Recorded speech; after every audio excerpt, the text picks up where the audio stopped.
Engineer Rashid, अलगाववादी separatist नेता, Bharatiya Janata party और आरएसएस के एजेंट, जिन्हें टेरर फंडिंग केस में अलगाववादी नेता होने के और प्रो पाकिस्तानी होने के इल्जाम में पूरे देश के लोगों ने, जम्मू कश्मीर के लोगों ने, कश्मीर और जम्मू, पुंछ, राजौरी, डोडा, किश्तवाड़, भदरवाह के लोगों ने मुंह काला करके तिहाड़ जेल में पहुंचाया था, बंद किया था।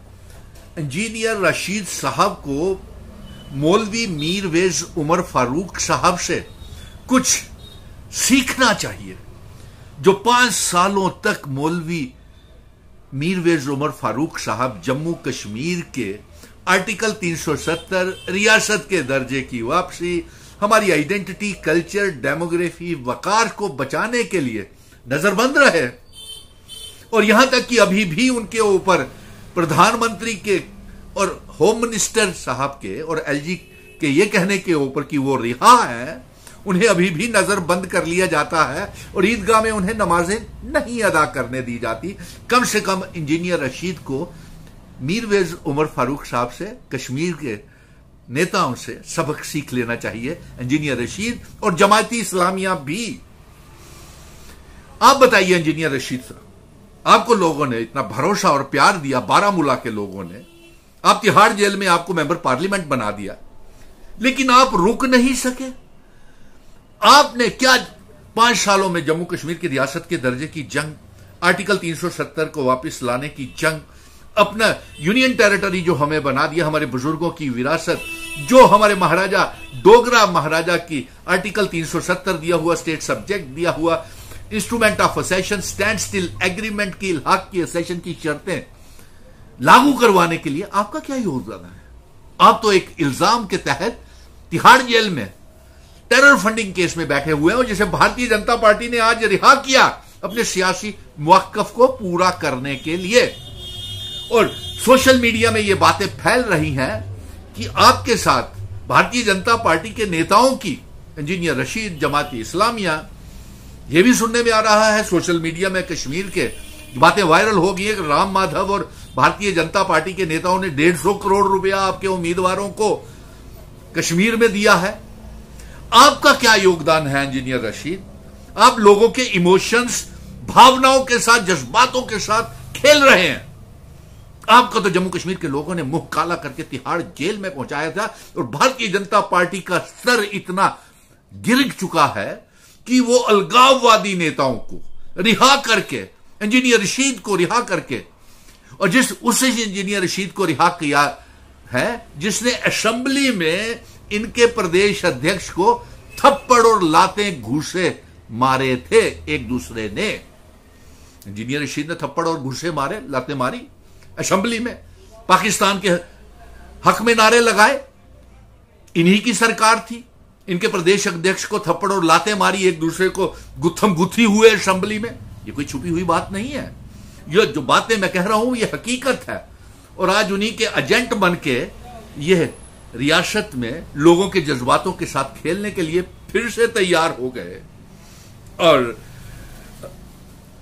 अफसोस इस बात का है इंजीनियर राशिद, आपसे 1 करोड़ 30 लाख अवाम, कश्मीर की अवाम, जिन्होंने इतनी कुर्बानियां दी हैं कश्मीर के लिए, जिन्होंने जम्मू कश्मीर की नेशनल मेन स्ट्रीम में रहने के लिए इतनी कुर्बानियां दी हैं, उन लोगों के आपने तो जेल से रिहा होते ही कुर्सी के लालच में भारतीय जनता पार्टी को फायदा मुवक्कफ को पूरा करने के लिए आप तो एक हिस्सा बन गए उस मुवक्कफ का जो हमें बर्बाद किया 5 अगस्त 2019 को। आप कमजोर कर रहे हैं रियासत के दर्जे की मांग, आप कमजोर कर रहे हो इंजीनियर राशिद आर्टिकल 370 को, आप कमजोर कर रहे हो इंस्ट्रूमेंट ऑफ असेशन की शर्तें। आपका क्या योगदान था? आप तो 5 साल आतंकवादी आरोप में, टेरर फंडिंग के आरोप में तिहाड़ जेल में थे। जम्मू कश्मीर की आवाम ने 5 अगस्त 2019 के बाद मिशन स्टेटहुड सुनील डिंपल के साथ सड़कों से लेकर के सुप्रीम कोर्ट तक ये जंग लड़ी।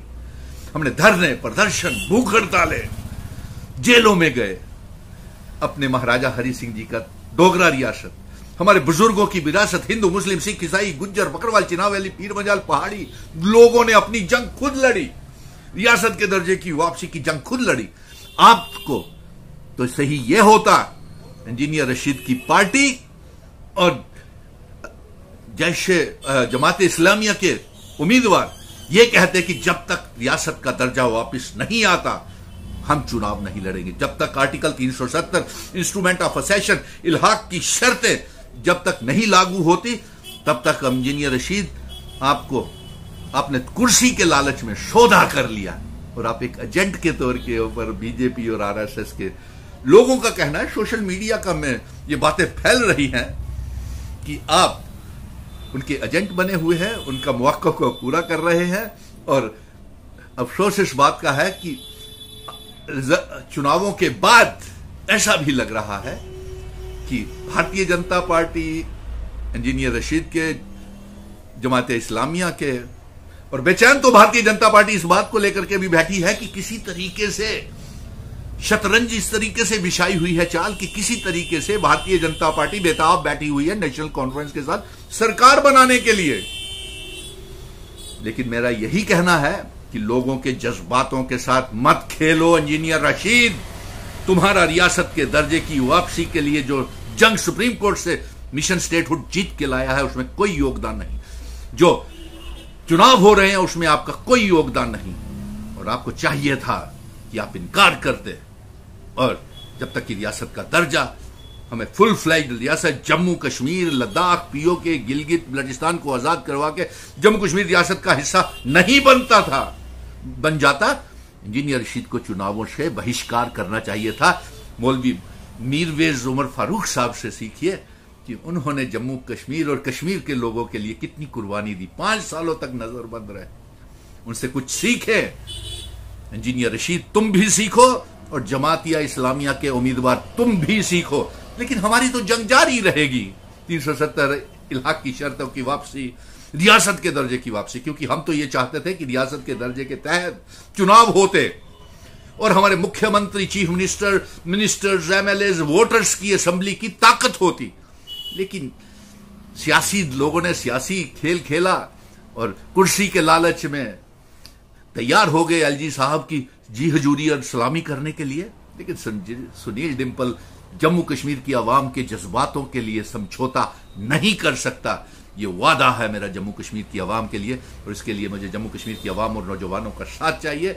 आज यही पैगाम मैं भेजना चाहता था इंजीनियर रशीद को कि तुम भारतीय जनता पार्टी के हाथ के खिलौने बन गए हो, और तुमने जो रियासत के दर्जे के लिए आर्टिकल 370 के लिए जंग ही नहीं लड़ी, तुम तो जेलों में अलगाववादी और टेरर फंडिंग केस में बंद रहे। यही कहना था पैगाम, और आपको मीरवेज उमर फारूक साहब से कुछ सीखना चाहिए। और अफसोस इस बात का है कि हमारे उलमाओं को, मजहबी रहनुमाओं को भी भारतीय जनता पार्टी ठीक तरीके से पेश नहीं आ रही है। बोलती कुछ और प्रधानमंत्री भी आए थे, क्या लेने के लिए आए थे हमें आज तक समझ में नहीं आया है। गालियां निकाली और चले गए, हमारे बुजुर्गों को, विरासत को बर्बाद किया और चले गए। जय हिंद, धन्यवाद।